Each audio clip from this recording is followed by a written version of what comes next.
Kerja kita, apakah kita ini efektif juga apa enggak? Itu evaluasi penting banget. Apalagi seorang instruktur yang memang indikator keberhasilan dari seorang instruktur apa sih? Menghasilkan siswi, oke, berprestasi dan jadi harus pahami ya, kita itu trainer itu bukan hanya knowledge aja, pemahaman materi, tapi ada skill, ada apa lagi? Ada attitude, etika profesi seorang instruktur. Di hari ini mungkin saya nggak tahu ya untuk agendanya. Pasti ada skill, ada micro teaching, betul?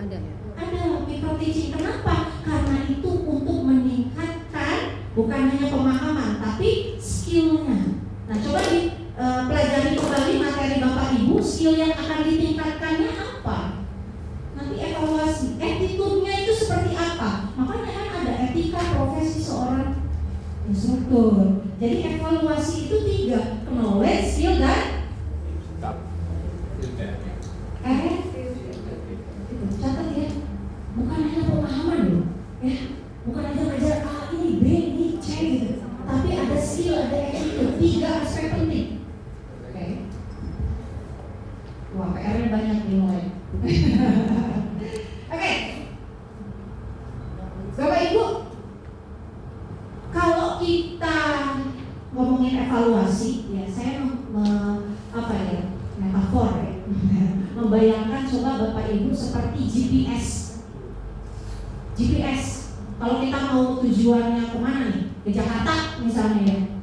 Kita tahu posisinya di mana ya. Kemudian udah kalau misalnya menggunakan ini kayaknya kurang, lihat pretest post-test, kayaknya kurang semangat, kayaknya hasilnya juga kurang memuaskan, kita ganti metode. Itu kan bisa. Kemudian apa? Tanpa evaluasi pelatihan hanya rutinitas tanpa hasil yang nyata. Jangan di pikiran Bapak Ibu, gua ini udah ngasih terbaik, saya ini udah ngasih, udah ngajar, all out gitu. Jangan menilai dari diri sendiri, dari provennya, buktinya mana, gitu ya. Ya, sampai siswa itu benar-benar berhasil. Bukan hanya tadi pemahaman, tapi ada skill, ada attitude. Tujuannya berarti indikatornya harus jelas di sini. Oke, lanjut ya? Ya. Sepakat ya? Ya. Ini ada Donald Kirkpatrick, ini salah satu profesor di Amerika. Kemudian dia juga pakar di bidang pelatihan ya. Kirkpatrick ini bilang bahwa evaluation it is not a tool to judge. Is not a tool to judge, but means to improve and innovate. Terkadang kita salah artikan, salah paham evaluasi itu hanya untuk menghakimi, menilai. Padahal evaluasi itu sebagai alat pengembangan. Karena apa? Kita bisa menemukan ya, inovasi-inovasi. Kalau ini kemarin berhasil, yang ini berarti harus ada yang disempurnakan. Itulah peluang. Makanya evaluasi ini jangan disangka judging ya. Kita tuh rata-rata judging, ini bodoh, ini bukan ya. Tapi gimana caranya inovasi-inovasi itu harus muncul supaya dampaknya lebih maksimal. Paham ya? Sepakat? Setuju? Jadi ubah mindsetnya, evaluasi bukan bagi menjadi 4. Yang pertama level 1 reaksi. Ya, kalau misalnya datang nih tadi saya, apa kabar hari ini? Tepuk tangannya mana? Happy. Dari fasilitasnya happy, instrukturnya happy, interaktif, adanya komunikasi, itu baru di level 1.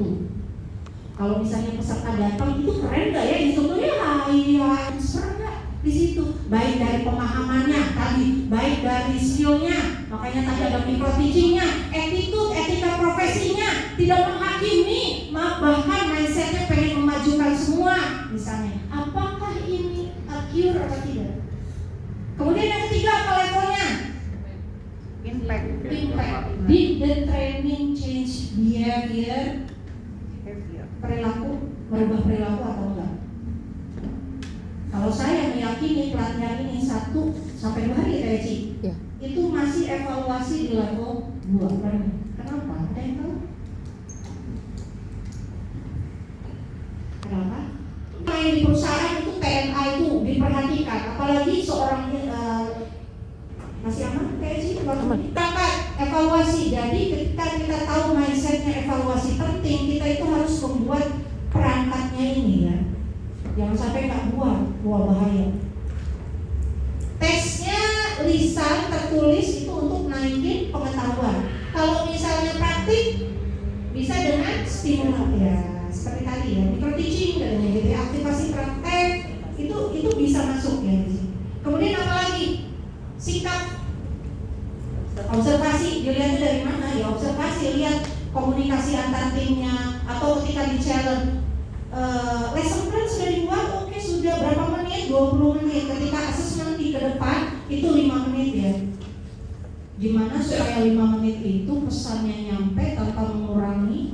Misalnya seperti itu. Itu challenge. Kita observe di sini. Ya. Lanjut, tahan ya? Masih bingung.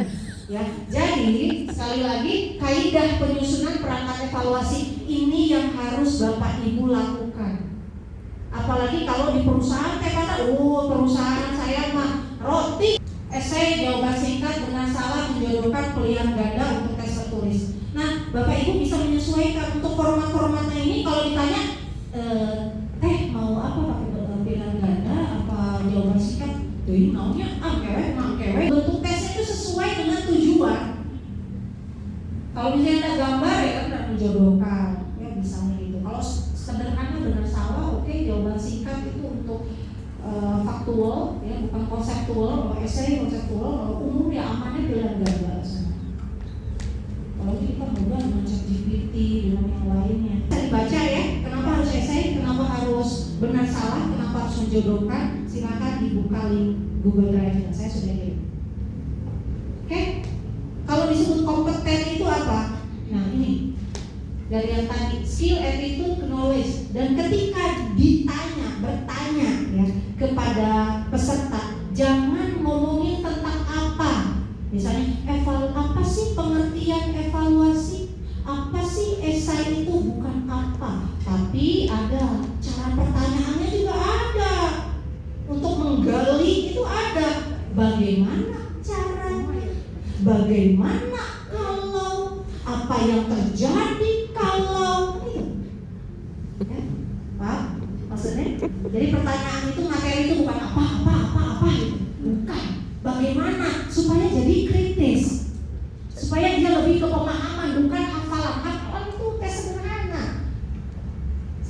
Saya kalau di pelatihan saya nggak mau cuma hafalan, saya nggak mau. Saya ketika berdebat hasil akhirnya kompeten atau tidak kompeten itu harus ada. Nah, teman-teman kalau sudah dibuka itu udah enak banget, template-nya udah saya buat. Kalau saya ya template-nya sudah ada, ya tinggal dikerjakan, apalagi dimudahkan dari ChatGPT. Kalau dulu makan nggak ada, sekarang udah gampang. Terus tinggal di capture. Ini pertanyaannya itu harus mengandung unsur ini, bukan apa aja, bukan hafalan aja. Gimana supaya kritis kan gampang sekarang ya, benar kan? Ya, cuman how to delivery-nya itu yang harus diasah. Karena konten mungkin sama, konteks, how to delivery itu yang beda. Lagu juga, kan lagu semua sama. Ketika penyanyinya A, penyanyinya B, kok beda rasanya? Nah, nanti harus dipelajari. Ya, konteksnya gitu kan. Betul? Guru sama